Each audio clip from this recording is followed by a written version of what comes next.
Pataliputra news, खबर वही जो हकीकत। नमस्कार, आप देख रहे हैं पाटलिपुत्र न्यूज़। मैं हूं आपके साथ अनु मिश्रा। लोक जनशक्ति पार्टी में अभी सत्ता की दावेदारी की लड़ाई चल रही है। एक तरफ पार्टी में लगातार दावेदारी की लड़ाई चल रही है और सत्ता में घमासान मचा हुआ है, तो वहीं दूसरी तरफ पशुपति नाथ पारस जी, जो कि केंद्रीय मंत्री और लोजपा के दूसरे गुट के राष्ट्रीय अध्यक्ष हैं, वो लगातार संगठन का विस्तार कर रहे हैं। ऐसे में अभी मैं आई हूँ लोजपा के प्रदेश कार्यालय। इस सिलसिले में हमारे साथ बातचीत करने के लिए मौजूद हैं बिहार के युवा प्रकोष्ठ के अध्यक्ष उपेंद्र यादव जी और लोजपा नेता केशव सिंह जी। तो आइए उनसे बात करते हैं। बहुत बहुत धन्यवाद पाटलिपुत्र न्यूज़ को।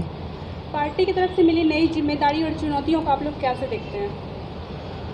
देखिए, कोई भी जिम्मेवारी मिलता है तो चुनौती होता ही है, और उस चुनौती को स्वीकार करके और इसको आगे ले जाने का काम हम लोग करते हैं।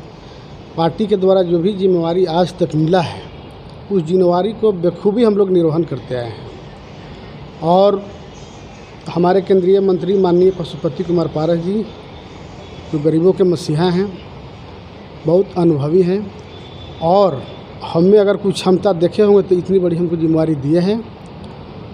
और युवाओं को गोलबंद करके पूरे बिहार में युवाओं को बात करेंगे, और गांव-गांव तक लोक जनशक्ति पार्टी की जो सिद्धांत है, जो माननीय स्वर्गीय रामविलास पासवान जी की जो सपना अधूरा रह गया है, उसको पूरा करने के लिए युवाओं के साथ आह्वान करके और उनके सपना को साकार करने का काम। चिराग पासवान की आशीर्वाद यात्रा आपके लिए कितनी चुनौती है? वो देखिए, हमारे लिए कोई चुनौती नहीं है। वो सब लोग का अपना काम करने का ढंग अलग अलग होता है, और लोकतंत्र में सबको माने स्वतंत्र है लोग कि कहीं भी जाके कोई काम कर सकते हैं। उनका अपना काम है, हम लोग अपना काम करेंगे, उससे हम लोग को कोई उतना मतलब नहीं है। आप लोगों की आगे की रणनीति क्या है? बस आगे की रणनीति है कि हम लोग जो भी है सरकार की, भारत सरकार की या राज्य सरकार की जो नीति है या योजनाएं हैं, इसको लेकर के हम लोग गांव तक जाएंगे, और गरीबों को या युवाओं के लिए जो सरकार द्वारा किया जा रहा है या चलाया जा रहा है, उसको हम लोग सबको बताने का काम करेंगे, और पार्टी के संगठन को और धारदार बनाने का काम करेंगे। देखा जाए तो चिराग पासवान लगातार अपने चाचा पर हमलावर है, और उनका कहना है कि कानूनी लड़ाई या जो भी लड़ाई चल रही है उनकी, वो लंबी चलेगी। इस पर क्या कहना चाहेंगे आप? देखिए, कानूनी लड़ाई इसमें क्या होगा, वो तो हाईकोर्ट खारिज कर दिया है ना। आप लोग देखे होंगे, हाईकोर्ट खारिज भी कर दिया है।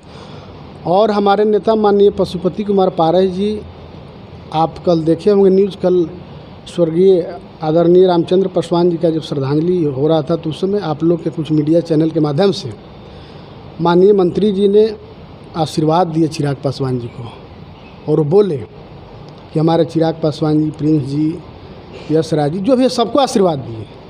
ये सब हमारे परिवार हैं, और उन लोग और हमसे भी बेहतर करें, ये हम सब शुभकामना देते हैं और आशीर्वाद देते हैं। देखा जाए तो एक तरफ पशुपति पारस जी संगठन का विस्तार कर रहे हैं, तो वहीं दूसरी ओर चिराग पासवान पूरी बगावत पर उतरे हुए हैं। क्या कहना चाहेंगे आप? अब बगावत करने से कोई फ़ायदा नहीं है ना। लोकतांत्रिक तरीके से लड़ाई लड़ा जा रहा है, उसमें हम लोग जीते हैं। अब हम लोग को लोकसभा अध्यक्ष जी के द्वारा निर्णय लिया गया है, तो लोकसभा तो वो मानिए कि सर्वोपरि है। देश के संविधान ही ना सब सर्वोपरि है। जब वहाँ से जब सर्टिफिकेट मिल गया, 6 सांसद में 5 सांसद एक साथ हैं, तो फिर कहीं कुछ बनता नहीं है। फिर ज़बरदस्ती अगर कुछ करता है तो फिर उसका कोई उपाय नहीं है।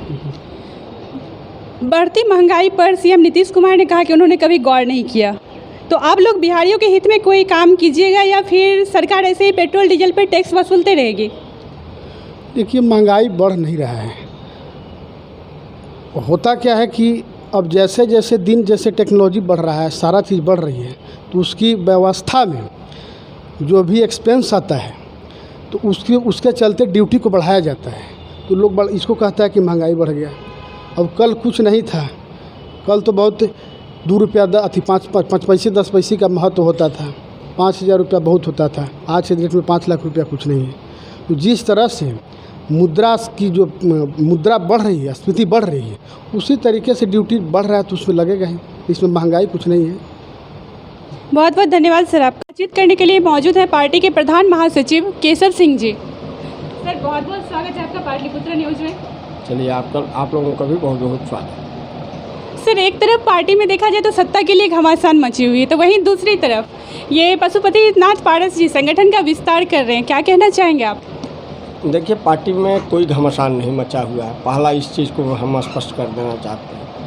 लोकसभा अध्यक्ष का जो परिपत्र लोकसभा सचिवालय से जारी हुआ है, उसमें स्पष्ट रूप से लिखा हुआ है कि लोक जनशक्ति पार्टी के 6 सांसद हैं और संसदीय दल का नेता पशुपति कुमार पारस है।